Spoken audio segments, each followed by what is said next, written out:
Beyond Good and Evil by Friedrich Nietzsche. Chapter 1. Prejudices of Philosophers.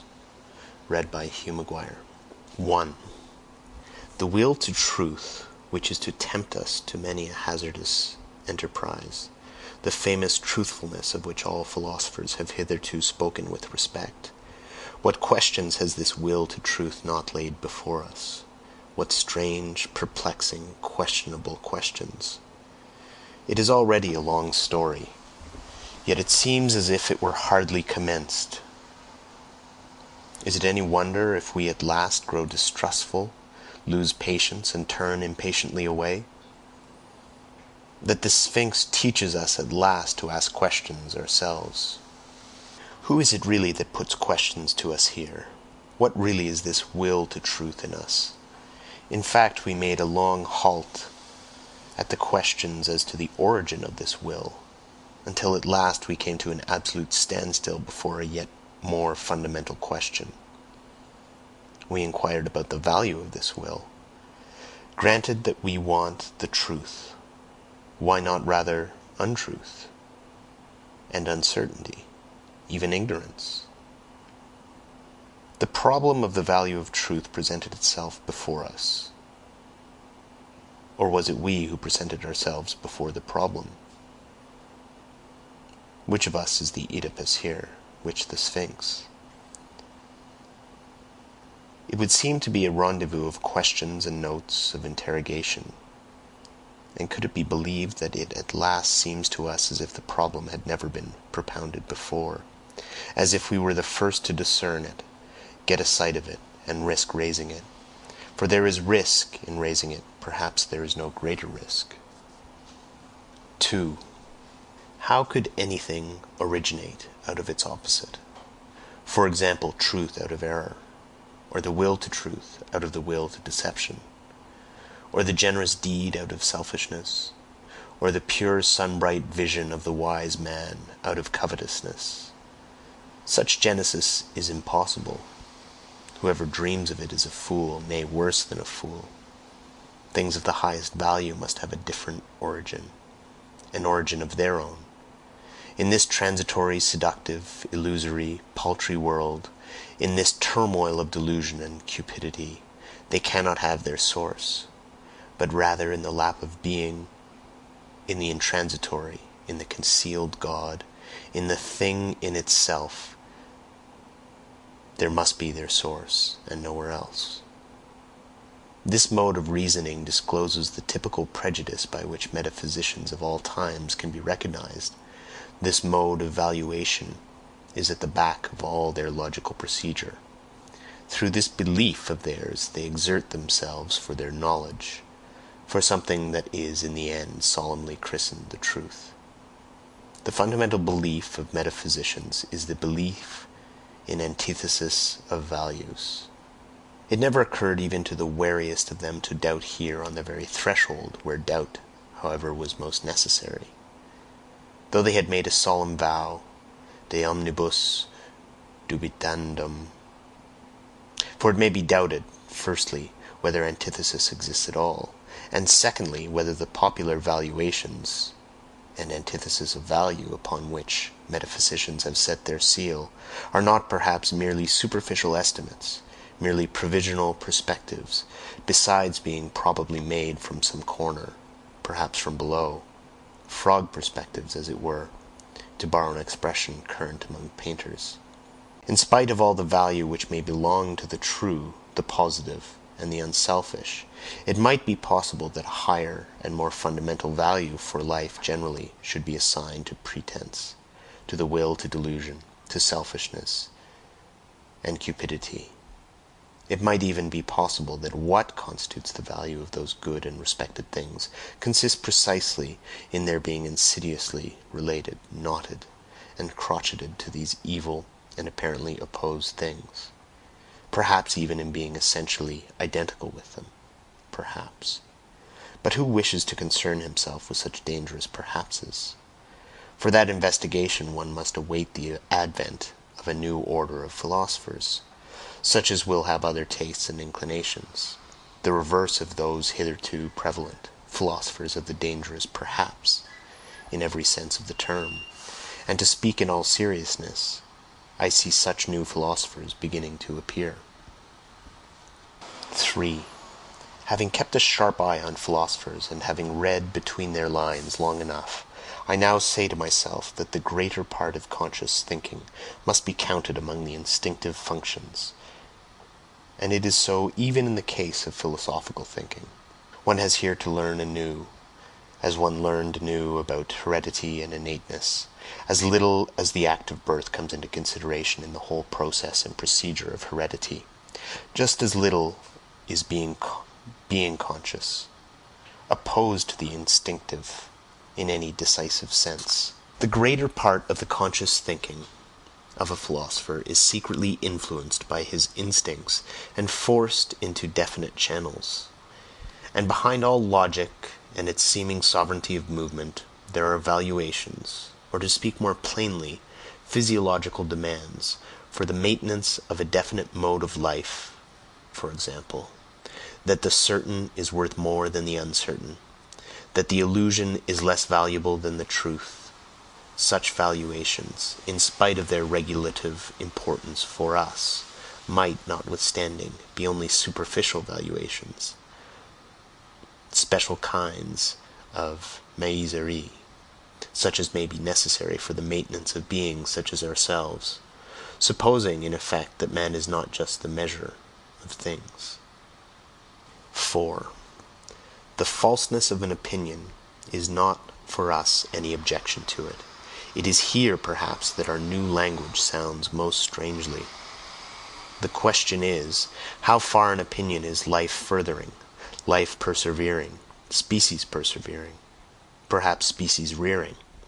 And we are fundamentally inclined to maintain that the falsest opinions, to which the synthetic judgments a priori belong, are the most indispensable to us, that without a recognition of logical fictions, without a comparison of reality with the purely imagined world of the absolute and immutable, without a constant counterfeiting of the world by means of numbers, man could not live, that the renunciation of false opinions would be a renunciation of life, a negation of life. To recognize untruth as a condition of life, that is certainly to impugn the traditional ideas of value in a dangerous manner, and a philosophy which ventures to do so has thereby alone placed itself beyond good and evil. 5.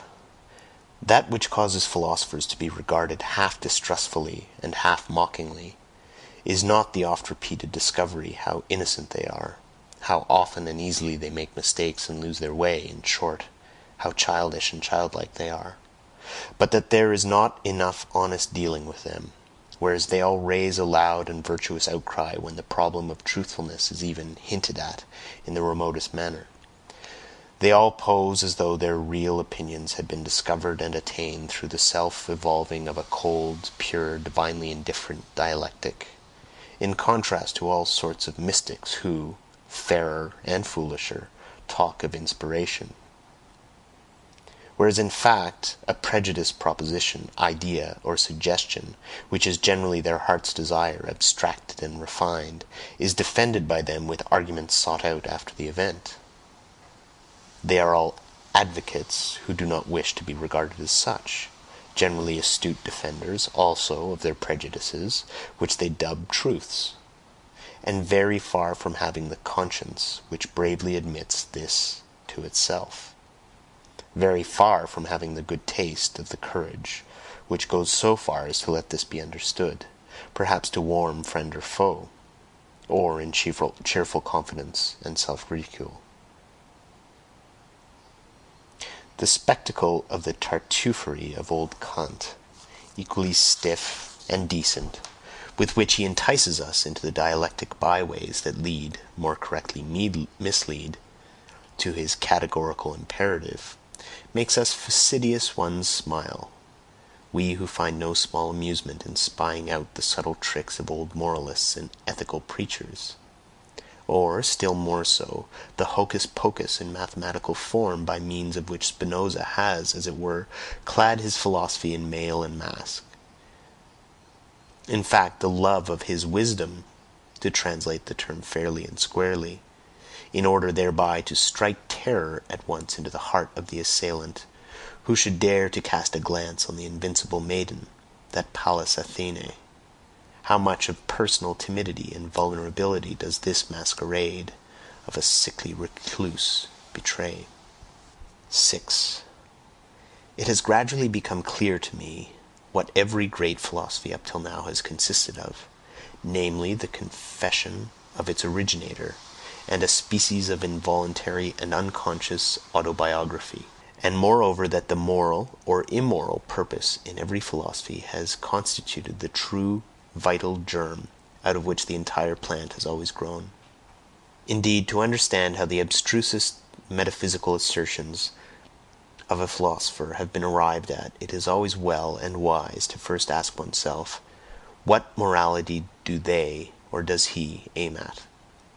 Accordingly, I do not believe that an impulse to knowledge is the father of philosophy, but that another impulse, here as elsewhere, has only made use of knowledge, and mistaken knowledge, as an instrument.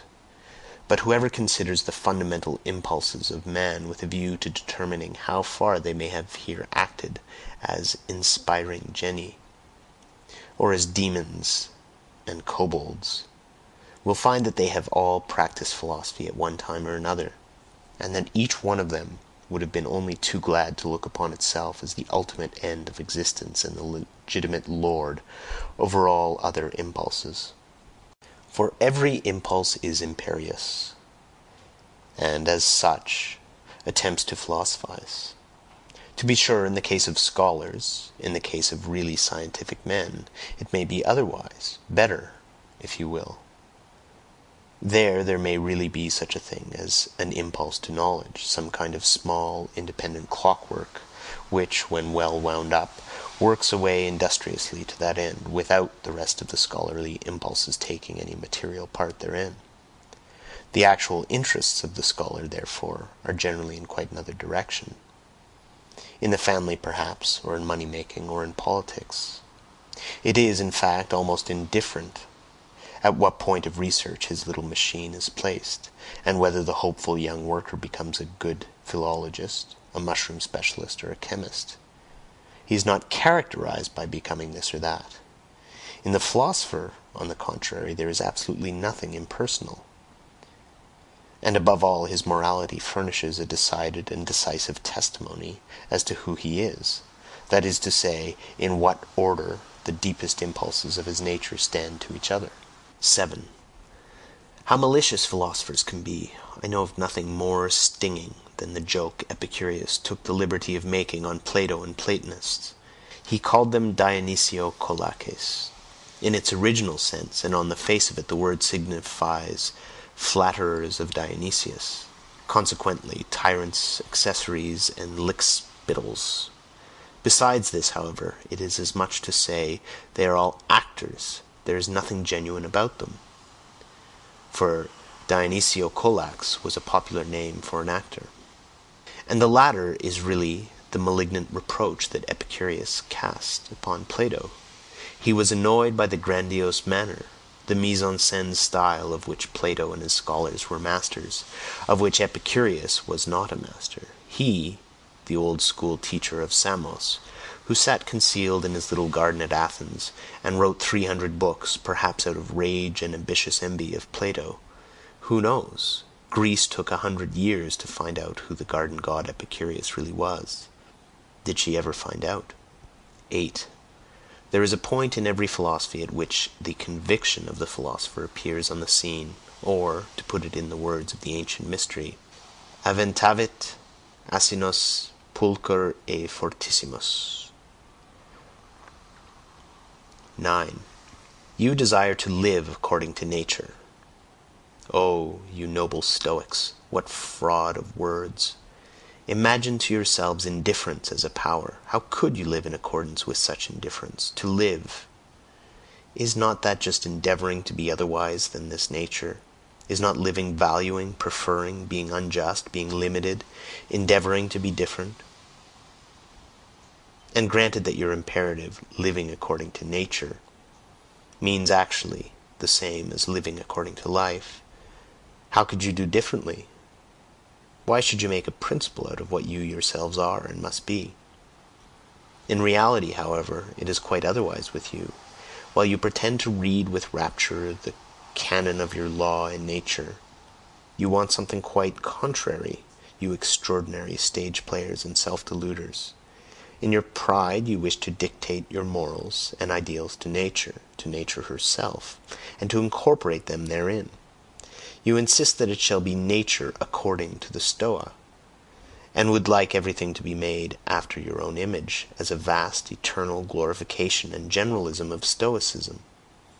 With all your love for truth, you have forced yourselves so long, so persistently, and with such hypnotic rigidity to see nature falsely, that is to say, stoically, that you are no longer able to see it otherwise. And to crown all, some unfathomable superciliousness gives you the Belemite hope that because you are able to tyrannize over yourselves, Stoicism is self-tyranny, nature will also allow herself to be tyrannized over. Is not the Stoic a part of nature? But this is an old and everlasting story. What happened in old times with the Stoics still happens today. As soon as ever a philosophy begins to believe in itself, it always creates the world in its own image. It cannot do otherwise. Philosophy is this tyrannical impulse itself, the most spiritual will to power, the will to creation of the world, the will to causa prima. 10. The eagerness and subtlety, I should even say craftiness, with which the problem of the real and the apparent world is dealt with at present throughout Europe, furnishes food for thought and attention, and he who hears only a will to truth in the background and nothing else cannot certainly boast of the sharpest ears.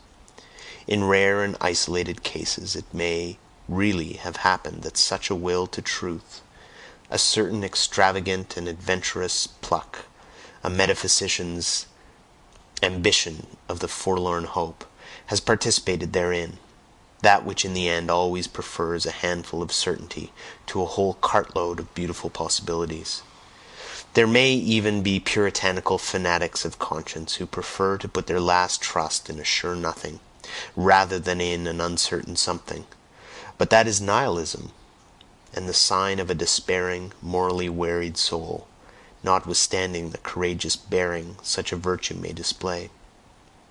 It seems, however, to be otherwise with stronger and livelier thinkers who are still eager for life, in that they side against appearance, and speak superciliously of perspective, in that they rank the credibility of their own bodies about as low as the credibility of the ocular evidence that the earth stands still, and thus, apparently, allowing with complacency their securest possession to escape.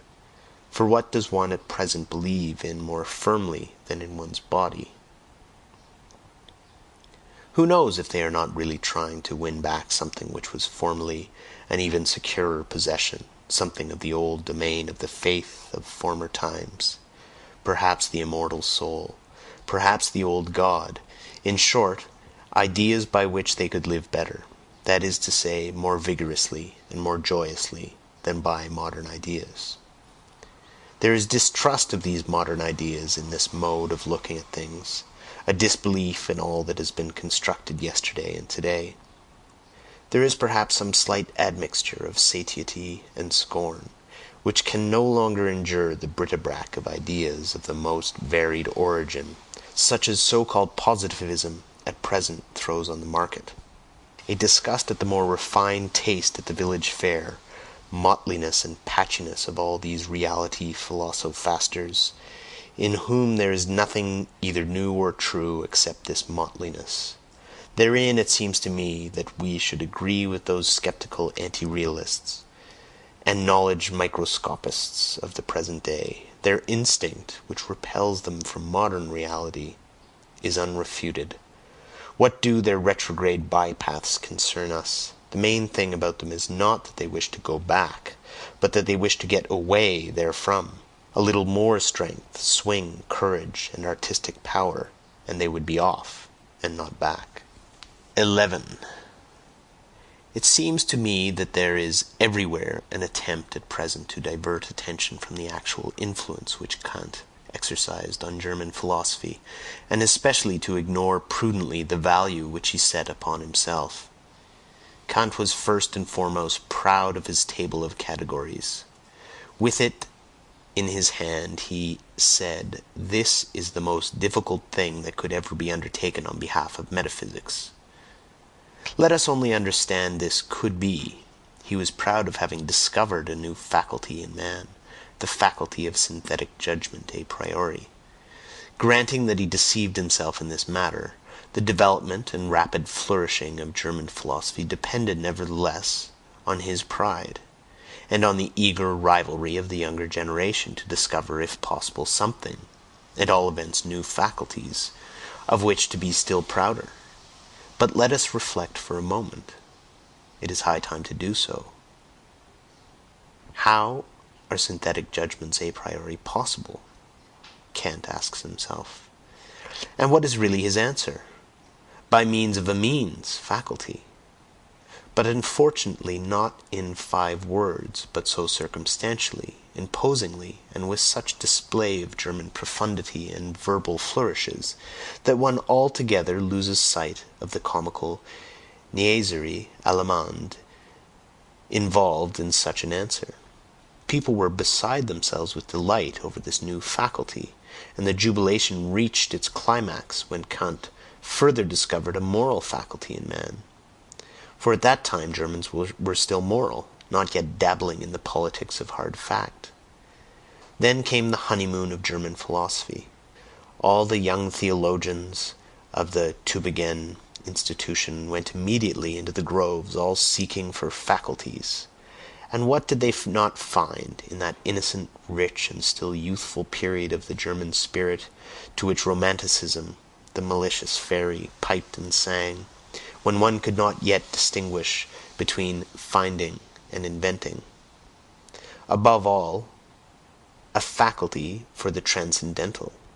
Schelling christened it intellectual intuition, and thereby gratified the most earnest longings of the naturally pious inclined Germans. One can do no greater wrong to the whole of this exuberant and ecstatic movement, which was really youthfulness, notwithstanding that it disguised itself so boldly in hoary and senile conceptions, than to take it seriously, or even treat it with moral indignation. Enough, however, the world grew older, and the dream vanished. A time came when people rubbed their foreheads, and they still rub today. People had been dreaming, and first and foremost old Kant. By means of a means, faculty, he had said, or at least meant to say. But is that an answer, an explanation, or is it not rather merely a repetition of the question? How does opium induce sleep? By means of a faculty, namely the virtus dormitiva, replies the doctor in Molière.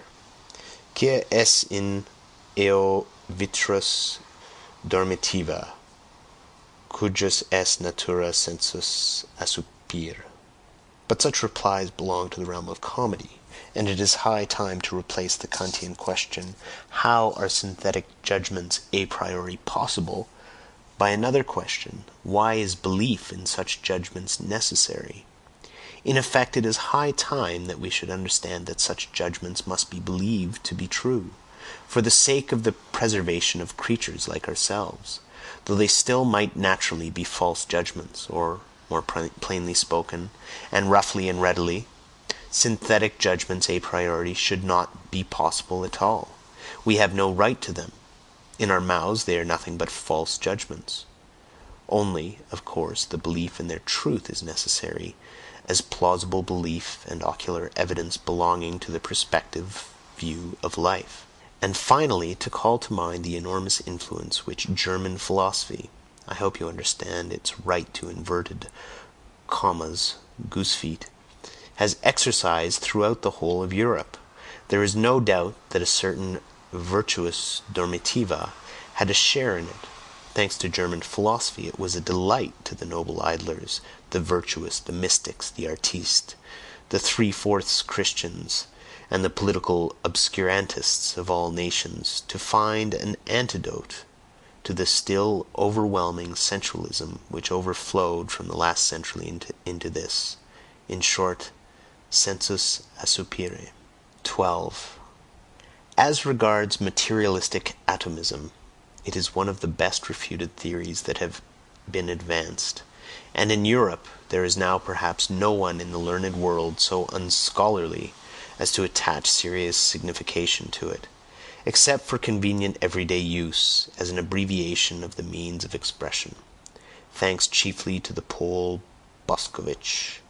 He and the Pole Copernicus have hitherto been the greatest and most successful opponents of ocular evidence. For while Copernicus has persuaded us to believe, contrary to all the senses, that the earth does not stand fast, Boscovich has taught us to abjure the belief in the last thing that stood fast of the earth, the belief in substance, in matter, in the earth residuum and particle atom. It is the greatest triumph over the senses that has hitherto been gained on earth. One must, however, go still further, and also declare war, relentless war to the knife, against the atomistic requirements which still lead a dangerous afterlife in places where no one suspects them, like the more celebrated metaphysical requirements. One must also, above all, give the finishing stroke to that other more portentous atomism which Christianity has taught best and longest, the soul atomism. Let it be permitted to designate by this expression the belief which regards the soul as something indestructible, eternal, indivisible, as a monad, as an atomon. This belief ought to be expelled from science. Between ourselves, it is not at all necessary to get rid of the soul thereby, and thus renounce one of the oldest and most venerated hypotheses, as happened frequently to the clumsiness of naturalists, who can hardly touch on the soul without immediately losing it. But the way is open for new acceptations and refinements of the soul hypothesis, and such conceptions as mortal soul and soul of subjective multiplicity, and soul as social structure of the instincts and passions, want henceforth to have legitimate rights in science. In that new psychologist is about to put an end to the superstitions which have hitherto flourished with almost tropical luxuriance around the idea of the soul. He is really, as it were, thrusting himself into a new desert and a new distrust. It is possible that the older psychologist had a merrier and more comfortable time of it. Eventually, however, he finds that precisely thereby he is also condemned to invent, and who knows, perhaps, to discover the new. 13. Psychologists should bethink themselves before putting down the instinct of self-preservation as the cardinal instinct of an organic being. A living thing seeks above all to discharge its strength. Life itself is will to power. Self-preservation is only one of the indirect and most frequent results thereof. In short, here, as everywhere else, let us beware of superfluous teleological principles, one of which is the instinct of self-preservation. We owe it to Spinoza's inconsistency. It is thus, in effect, that method ordains, which must be essentially economy of principles. 14. It is perhaps just dawning on 5 or 6 minds that natural philosophy is only a world exposition and world arrangement, according to us, if I may say so, and not a world explanation. But in so far as it is based on belief in the senses, it is regarded as more, and for a long time to come must be regarded as more, namely, as an explanation. It has eyes and fingers of its own. It has ocular evidence and palpableness of its own. This operates fascinatingly, persuasively, and convincingly upon an age with fundamentally plebeian tastes. In fact, it follows instinctively the canon of truth of eternal popular sensualism. What is clear? What is explained? Only that which can be seen and felt. One must peruse every problem thus far. Aversely, however, the charm of the Platonic mode of thought, which was an aristocratic mode, consisted precisely in resistance to obvious sense evidence. Perhaps among men who enjoyed even stronger and more fastidious senses than our contemporaries, but who knew how to find a higher triumph in remaining masters of them, and this by means of pale, cold, grey conceptual networks which they threw over the motley whirl of the senses. The mob of the senses, as Plato said. In this overcoming of the world, and interpreting of the world in the manner of Plato, there was an enjoyment different from that which the physicists of today offer us, and likewise the Darwinists and anti-teleologists, among the physiological workers, with their principle of the smallest possible effort and the greatest possible blunder. Where there is nothing more to see or grasp, there is also nothing more for men to do. That is certainly an imperative different from the Platonic one, but it may notwithstanding be the right imperative for a hardy, laborious race of machinists and bridge builders of the future, who have nothing but rough work to perform. 15. To study physiology with a clear conscience, one must insist on the fact that the sense organs are not phenomena in the sense of the idealistic philosophy. As such, they certainly could not be causes. Sensualism, therefore, at least as regulative hypothesis, if not as heuristic principle. What? And others say even that the external world is the work of our organs? But then our body, as a part of this external world, would be the work of our organs, but then our organs themselves would be the work of our organs. It seems to me that this is a complete reductio ad absurdum. If the conception causa sui is something fundamentally absurd, consequently the external world is not the work of our organs. 16. There are still harmless self-observers who believe that there are immediate certainties. For instance, I think, or as a superstition of Schopenhauer puts it, I will, as though cognition here got hold of its object purely and simply as the thing in itself, without any falsification taking place either on the part of the subject or the object. I would repeat it, however, 100 times, that immediate certainty, as well as absolute knowledge, and the thing in itself, involve a contradictio in adjecto.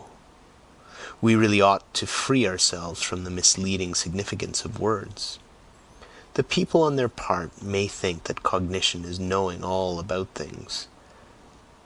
But the philosopher must say to himself, when I analyze the process that is expressed in the sentence, I think, I find a whole series of daring assertions, the argumentative proof of which would be difficult, perhaps impossible. For instance, that it is I who think, that there must necessarily be something that thinks, that thinking is an activity and an operation on the part of a being who is thought of as a cause, that there is an ego, and finally that it is already determined what is to be designated by thinking, that I know what thinking is.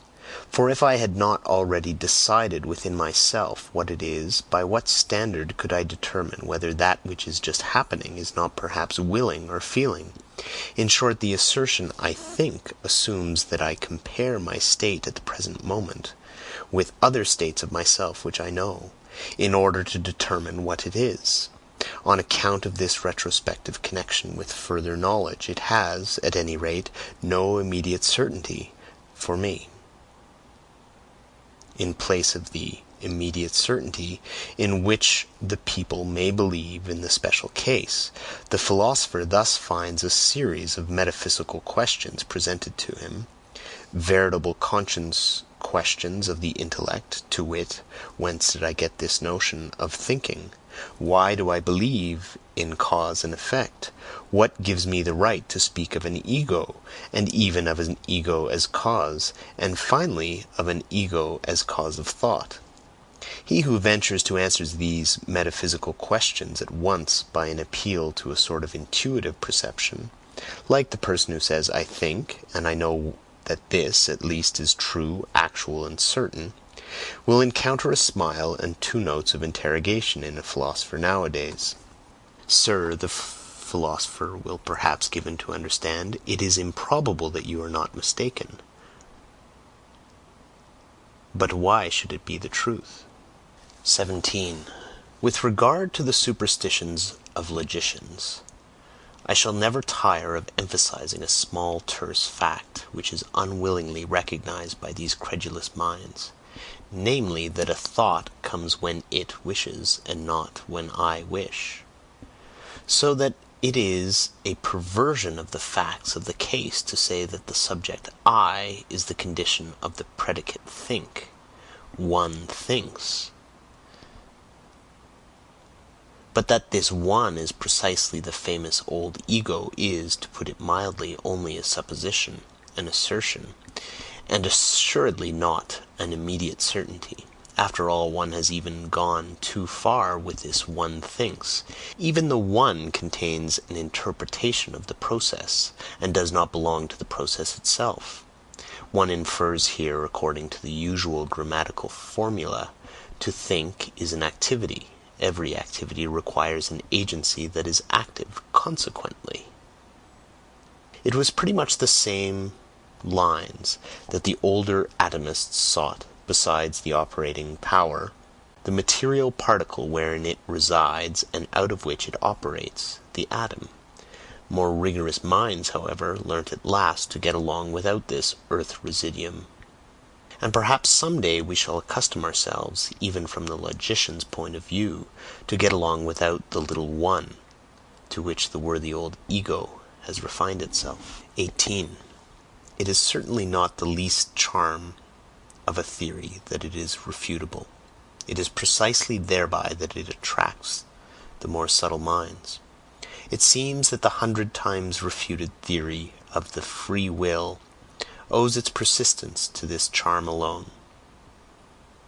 Someone is always appearing who feels himself strong enough to refute it.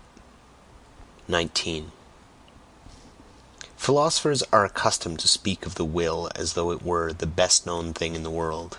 Indeed, Schopenhauer has given us to understand that the will alone is really known to us, absolutely and completely known, without deduction or addition. But it again and again seems to me that in this case Schopenhauer also only did what philosophers are in the habit of doing. He seems to have adopted a popular prejudice and exaggerated it. Willing seems to me to be above all something complicated, something that is a unity only in name. And it is precisely in a name that popular prejudice lurks, which has got the mastery over the inadequate precautions of philosophers in all ages. So let us for once be more cautious, let us be unphilosophical. Let us say that in all willing there is firstly a plurality of sensations, namely, the sensation of the condition away from which we go, the sensation of the condition towards which we go, the sensation of this from and towards itself, and then besides an accompanying muscular sensation which, even without our putting in motion arms and legs, commences its action by force of habit, directly we will anything. Therefore, just as sensations, and indeed many kinds of sensations, are to be recognized as ingredients of the will, so, in the second place, thinking is also to be recognized. In every act of the will there is a ruling thought. And let us not imagine it possible to sever this thought from the willing, as if the will would then remain over. In the third place, the will is not only a complex of sensation and thinking, but it is, above all, an emotion, and in fact the emotion of the command. That which is termed freedom of the will is essentially the emotion of supremacy in respect to him who must obey. I am free, he must obey. This consciousness is inherent in every will, and equally so the straining of the attention, the straight look which fixes itself exclusively on one thing, the unconditional judgment that this and nothing else is necessary now, the inward certainty that obedience will be rendered, and whatever else pertains to the position of the commander. A man who wills commands something within himself which renders obedience, or which he believes renders obedience. But now let us notice what is the strangest thing about the will, this affair so extremely complex, for which the people have only one name. Inasmuch as in the given circumstances we are at the same time the commanding and the obeying parties, and as the obeying party we know the sensations of constraint, impulsion, pressure, resistance, and motion, which usually commence immediately after the act of will, inasmuch as, on the other hand, we are accustomed to disregard this duality, and to deceive ourselves about it by means of the synthetic term "I." A whole series of erroneous conclusions, and consequently of false judgments about the will itself, has become attached to the act of willing, to such a degree that he who wills believes firmly that willing suffices for action, since in the majority of cases there has only been exercise of will when the effect of the command, consequently obedience and therefore action, was to be expected. The appearance has translated itself into sentiment, as if there were a necessity of effect. In a word, he who wills believes with a fair amount of certainty that will and action are somehow one. He ascribes the success, the carrying out of the willing, to the will itself, and thereby enjoys an increase of the sensation of power which accompanies all success. Freedom of will, that is the expression for the complex state of delight of the person exercising volition, who commands and at the same time identifies himself with the executor of the order, who as such enjoys also the triumph over obstacles, but thinks within himself that it was really his own will that overcame them. In this way the person exercising volition adds feelings of delight of his successful executive instruments. The useful underwills, or undersouls indeed. Our body is but a social structure composed of many souls to his feelings of delight as commander. L'effet c'est moi.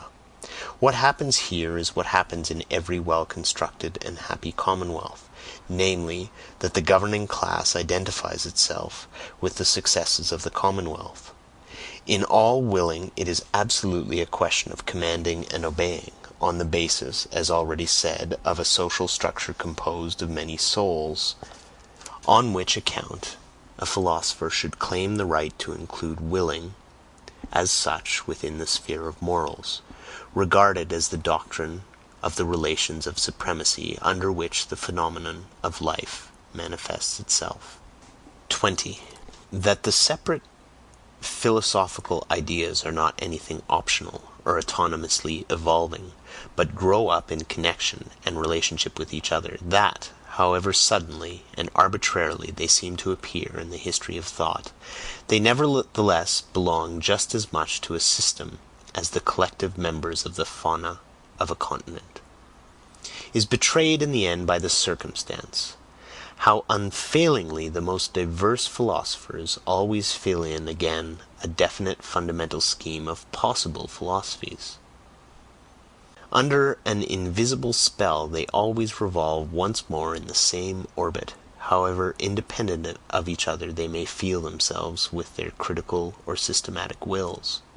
Something within them leads them, something impels them in definite order, the one after the other, to wit, the innate methodology and relationship of their ideas. Their thinking is, in fact, far less a discovery than a recognizing, a remembering, a return and a homecoming to far-off, ancient, common household of the soul, out of which those ideas formerly grew. Philosophizing is so far a kind of atavism of the highest order. The wonderful family resemblance of all Indian, Greek, and German philosophizing is easily enough explained. In fact, where there is affinity of language, owing to the common philosophy of grammar, I mean owing to the unconscious domination and guidance of similar grammatical functions, it cannot but be that everything is prepared at the outset for a similar development and succession of philosophical systems, just as the way seems barred against certain other possibilities of world interpretation. It is highly probable that philosophers within the domain of the Ural-Altaic languages, where the conception of the subject is least developed, look otherwise into the world, and will be found on paths of thought different from those of the Indo-Germans and Mussulmans. The spell of certain grammatical functions is ultimately also the spell of physiological valuations and racial conditions. So much by way of rejecting Locke's superficiality with regard to the origin of ideas. 21. The causa sui is the best self-contradiction that has yet been conceived. It is a sort of logical violation and unnaturalness, but the extravagant pride of man has managed to entangle itself profoundly and frightfully with this very folly. The desire for freedom of will, in the superlative, metaphysical sense, such as still holds sway, unfortunately, in the minds of the half-educated, the desire to bear the entire and ultimate responsibility for one's actions, oneself, and to absolve God, the world, ancestors, chance, and society therefrom, involves nothing less than to be precisely this causa sui, and, with more than Munchausen daring, to pull oneself up into existence by the hair, out of the slough of nothingness. If any one should find out in this manner the crass stupidity of the celebrated conception of free will, and put it out of his head altogether, I beg of him to carry his enlightenment a step further, and also put out of his head the contrary of this monstrous conception of free will, I mean non-free will, which is tantamount to a misuse of cause and effect. One should not wrongly materialize cause and effect as the natural philosophers do, and whoever like them naturalize in thinking at present, according to the prevailing mechanical doltishness, which makes the cause press and push until it effects its end. One should use cause and effect only as pure conceptions, that is to say, as conventional fictions for the purpose of designation and mutual understanding, not for explanation. In being in itself there is nothing of causal connection, of necessity, or of psychological non-freedom. There the effect does not follow the cause, there law does not obtain. It is we alone who have devised cause, sequence, reciprocity, relativity, constraint, number, law, freedom, motive, and purpose. And when we interpret and intermix this symbol world as being in itself with things, we act once more as we have always acted, mythologically. The non-free will is mythology. In real life it is only a question of strong and weak wills. It is almost always a symptom of what is lacking in himself when a thinker, in every causal connection and psychological necessity, manifests something of compulsion, indigence, obsequiousness, oppression, and non-freedom. It is suspicious to have such feelings. The person betrays himself, and in general, if I have observed correctly, the non-freedom of the will is regarded as a problem from two entirely opposite standpoints, but always in a profoundly personal manner. Some will not give up their responsibility, their belief in themselves, the personal right to their merits. At any price, the vain races belong to this class.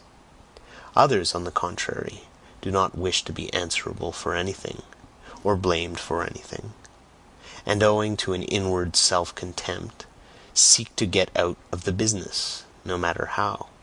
The latter, when they write books, are in the habit at present of taking the side of criminals. A sort of socialistic sympathy is their favorite disguise, And as a matter of fact, the fatalism of the weak-willed embellishes itself surprisingly when it can pose as la religion de la souffrance humaine, that is, its good taste. 22.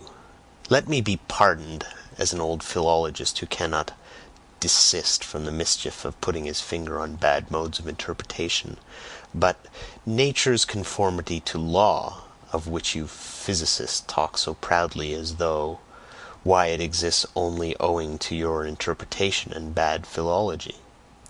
It is no matter of fact, no text, but rather just a naively humanitarian adjustment and perversion of meaning, with which you make abundant concessions to the democratic instincts of the modern soul. Everywhere equality before the law, nature is not different in that respect, nor better than we. A fine instance of secret motive, in which the vulgar antagonism to everything privileged and autocratic, likewise a second and more refined atheism, in which a vulgar antagonism to everything privileged and autocratic, likewise a second and more refined atheism, is once more disguised, ni Dieu ni maître. That also is what you want, and therefore cheers for natural law. Is it not so?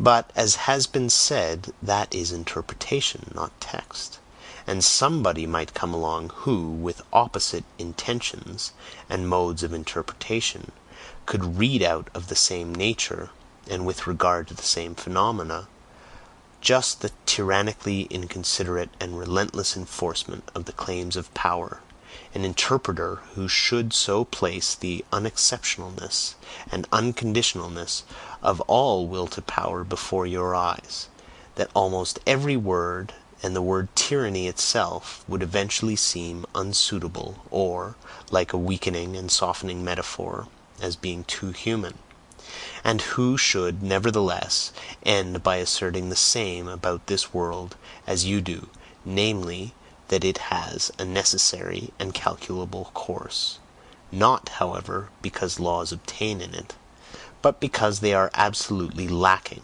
and every power affects its ultimate consequences every moment, granted that this also is only interpretation. And you will be eager enough to make this objection? Well, so much the better. 23. All psychology hitherto has run aground on moral prejudices and timidities. It has not dared to launch out into the depths, in so far as it is allowable to recognize in that which has hitherto been written, evidence of that which has hitherto been kept silent. It seems as if nobody had yet harbored the notion of psychology as the morphology and development doctrine of the will to power, as I conceive of it. The power of moral prejudices has penetrated deeply into the most intellectual world, the world apparently most indifferent and unprejudiced, and has obviously operated in an injurious, obstructive, blinding, and distorting manner.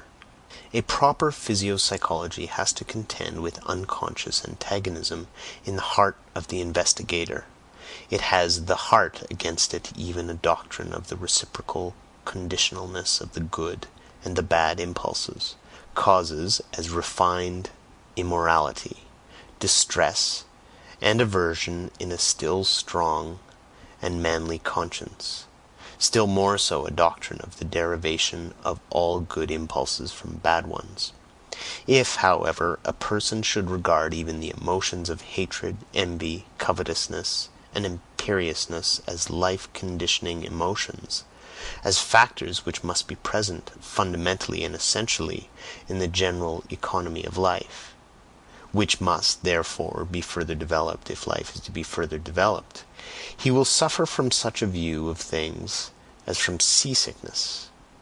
And yet this hypothesis is far from being the strangest and most painful in this immense and almost new domain of dangerous knowledge, and there are, in fact, 100 good reasons why everyone should keep away from it who can do so. On the other hand, if one has once drifted hither with one's bark, well, very good. Now let us set our teeth firmly. Let us open our eyes and keep our hand fast on the helm, We sail away right over morality, we crush out, we destroy, perhaps, the remains of our own mortality, by daring to make our voyage thither. But what do we matter? Never yet did a profounder world of insight reveal itself to daring travelers and adventurers. And the psychologist who thus makes a sacrifice, it is not the sacrificio del intelletto, on the contrary, will at least be entitled to demand in return that psychology shall once more be recognized as the queen of the sciences, for whose service and equipment the other sciences exist, for psychology is once more the path to the fundamental problems.